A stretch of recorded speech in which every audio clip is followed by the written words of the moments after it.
上期就講咗日式芝士蛋糕個竅門，今期就會講佢嘅進階版梳芙梨芝士蛋糕。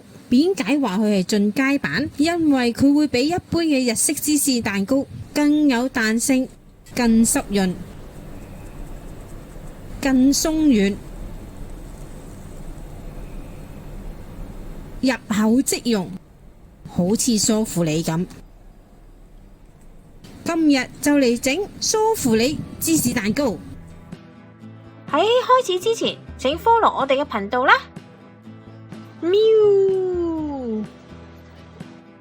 如果係新手或者之前未整過日式芝士蛋糕，請看我上期日式芝士蛋糕嘅片段，否則失敗率會高好多。材料大致一樣：牛奶、糖、雞蛋、鹽、粟粉、麵粉、奶油乳酪。為咗增加蛋糕嘅穩定性，會加多一樣成車啦咁。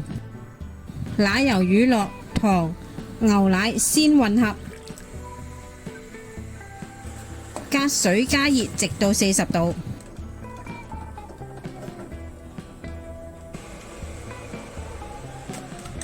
直至冇粒粒。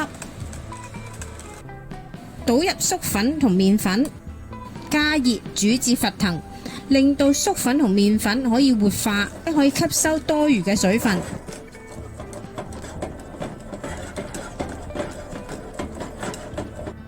放涼直至40至50度之後，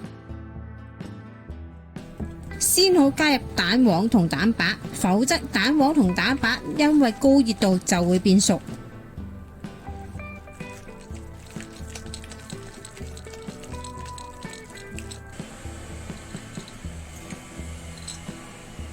麵糊係比較結身，好難完全混合。如果屋企有 hand blend 就非常之方便。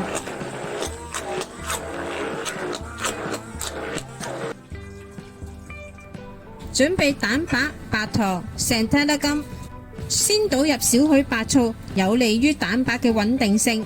低至中速將蛋白打發。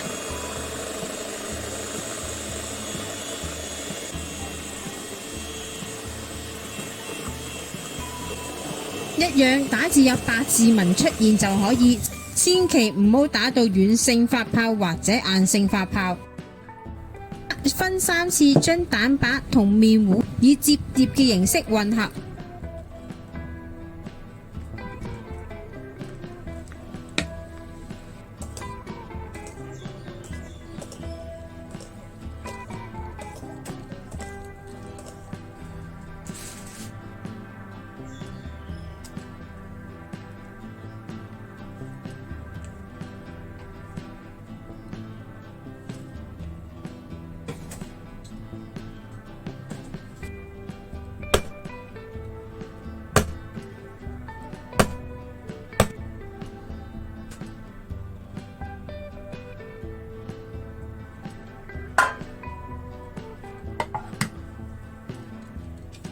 倒入熱水至模具1/3嘅位置，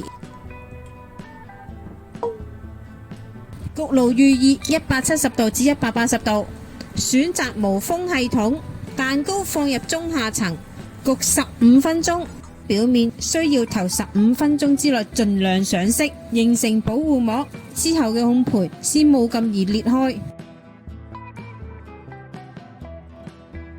中途有過度膨脹嘅情況，需要將門打開少許，放走熱氣。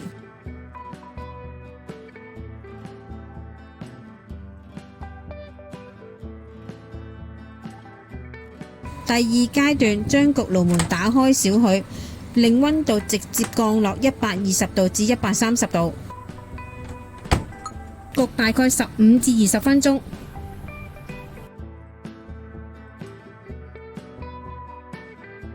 最後熄爐焗50分鐘。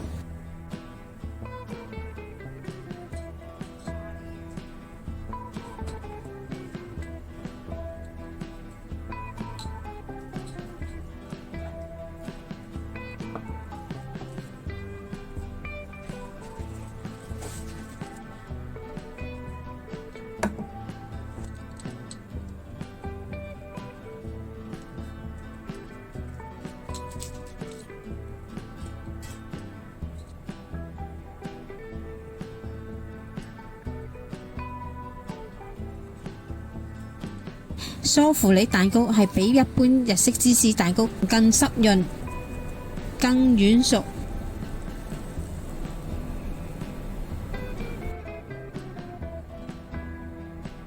入口即化。如果喜歡比較實淨嘅口感，可以將蛋糕放入雪櫃1天，隔日先食。